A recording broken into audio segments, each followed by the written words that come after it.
Assalamualaikum warahmatullahi wabarakatuh. Jumpa kembali dengan jawaban antik berikut akan saya bahas cara setel akurasi ya. Cara setel akurasi untuk jam berpendulum. Baik untuk jam almari, jenis jam almari seperti ini, atau jam dinding seperti ini ya, atau jam meja. Pokoknya semua jam dengan model berpendulum.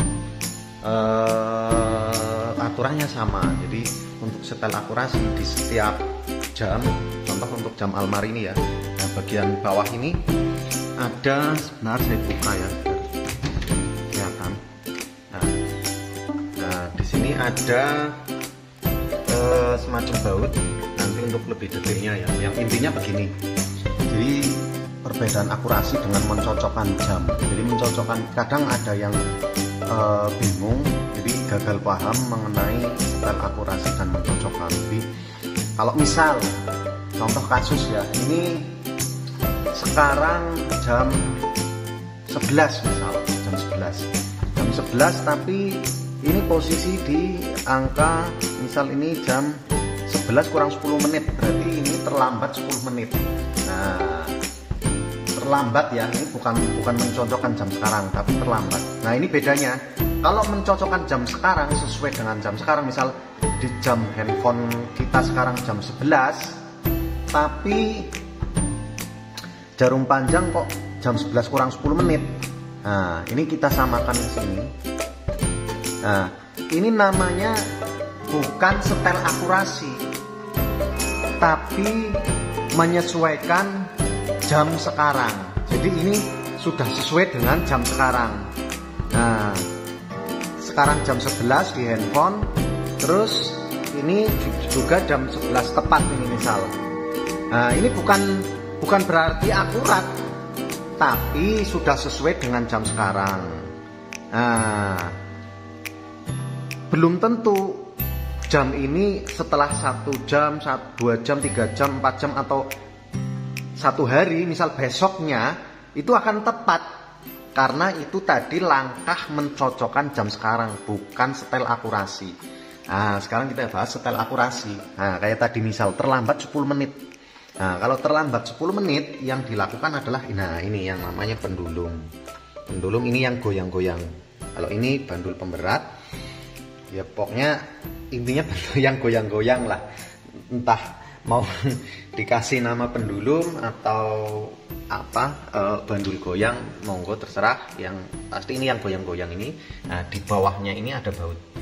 Ini ada fungsinya, jadi karena memang full manual, jadi kalau kita putar searah jarum jam, ini akan naik buletannya. Nah, otomatis langkahnya akan semakin pendek.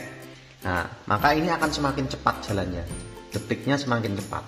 Jadi kayak tadi contoh terlambat 10 menit.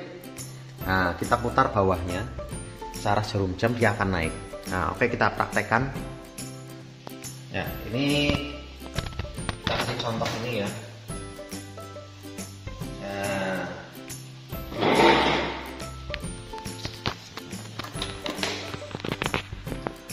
Nah, ini contoh. Ini bentuknya seperti ini ya. Bentuknya seperti ini. Nah, ini seperti yang tadi saya bahas, ada beberapa macam pendulum. Kita jam almari dulu ya. Oke, ini model 1 ya. Nah, ini untuk model yang kedua ya. Ini untuk bandul stik kayu. Bandul stik kayu ini ya. Modelnya seperti ini. Nah, tapi pada intinya sama.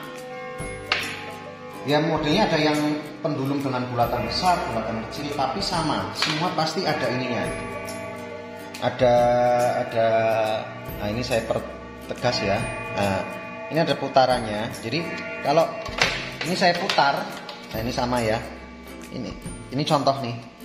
Kalau ini saya putar gini searah jarum jam, ini buletannya akan naik ke atas. Nah, ini saya ambil contoh ini ya, saya putar. Nah, ini tonjolannya semakin panjang karena ini semakin naik. Jadi intinya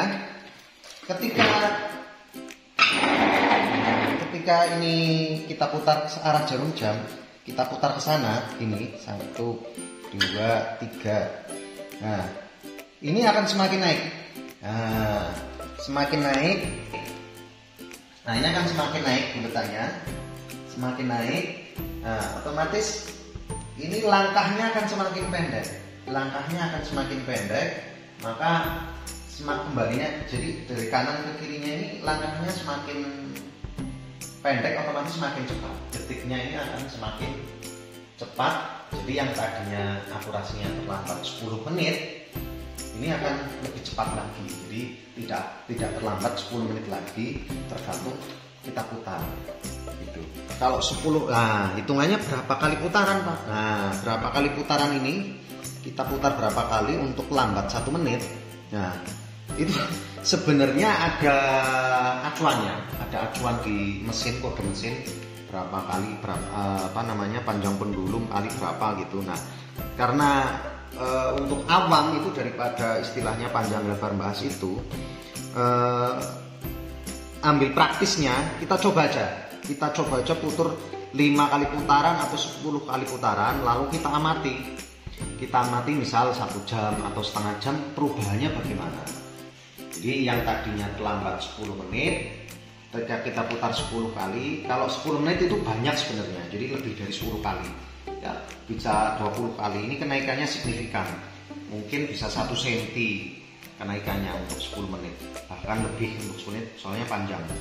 Nah, kalau terlambat paling 5 menit gitu, paling 10 kali putaran bisa. Cuma untuk ini masing-masing jam sendiri-sendiri, jadi dicoba aja. Jadi harus kita amati, misal kita putar 10 kali putaran, kita amati perubahannya bagaimana, sudah mempercepat berapa lama. Jadi intinya itu. Nah, kalau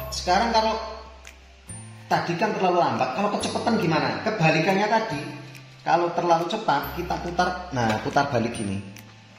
Nah, ini saya contohkan gini ya, biar kelihatan. Nih, kita putar balik gini, otomatis pendulum ini akan turun. Si pendulum ini akan turun. Nah, otomatis akan semakin lambat. Nah, perhitungannya berapa kali putaran, kita amati berapa detik menit perubahannya. Nah, ini untuk berpendulum dengan stik kayu. Ini sama jam almari, sama juga teknisnya. Ini kita putar naik, dia akan semakin cepat. Kalau ini kita putar ininya menurun, otomatis akan semakin lambat. Nah, ini untuk jam dinding ya. Jam dinding ini contoh. Nah, jam dinding biasanya ada bekasnya di dalam sini. Ini sama, ini contoh ya. Ini buktinya ya, kita naik ya. Ini kan ujungnya sedikit sekali, ujungnya ini. Nah, kita putar. Kalau kita naikkan, nah ini dia akan naik nih. Saya kasih batas jari ya, gini misal. Saya putar. Nih. Kita putar. Ini si bulatan akan naik, bulatan kuningan ini akan naik. Nah, ini contoh. Nyentuh jari saya dan ini ujungnya akan lebih panjang. Nah, ini untuk mempercepat. Jadi pokoknya ini semakin tinggi, bulatannya semakin naik, berarti semakin cepat detiknya. Langkahnya semakin pendek, semakin cepat. Kalau untuk memperlambat, kita putar balik ke sini. Saya contohkan ini. Jempol saya ini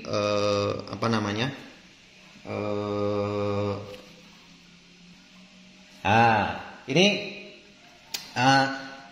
contoh ini ya, ibu jari saya menyentuh sini, saya putar lawan arah. Nah, ini karena nggak pakai pegas, ini stuck di sini walaupun ini udah turun. Nggak apa-apa, kita paksa turun pakai tangan, kita dorong. Nah, ini akan menjauh. Nah, berarti kan ini semakin turun bulatannya. Jadi kita goyang gini, otomatis langkahnya semakin pendek dan detik atau menitnya semakin melambat. Nah, seberapa banyak putarannya diamati saja, karena kalau saya pakai acuan misal biasanya di itu box ada tulisannya, misalkan 1 putaran 30 second misal pengaruhnya gitu. Tapi kalau pakai acuan itu belum tentu ketemu, jadi baiknya ya kita amati perubahannya bagaimana.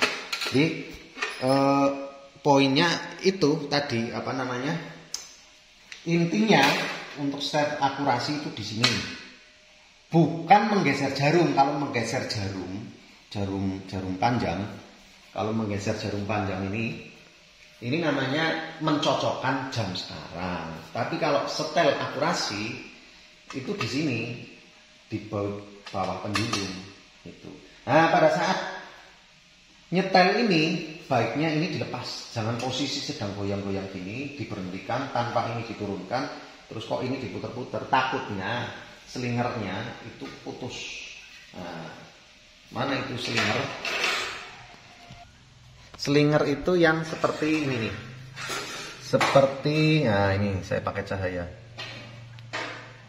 Ah, jadi tadi pendulum itu nyantol di sini nih. Ah, ini seperti silet. Jadi ini kalau goyang-goyang, ini kalau ketarik itu dia bisa putus. Gitu. Oke, sampai di sini. Oh ya, untuk jam meja pun sama.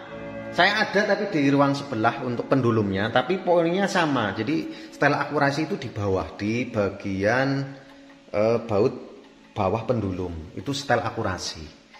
Nah, pertanyaannya, bagaimana kalau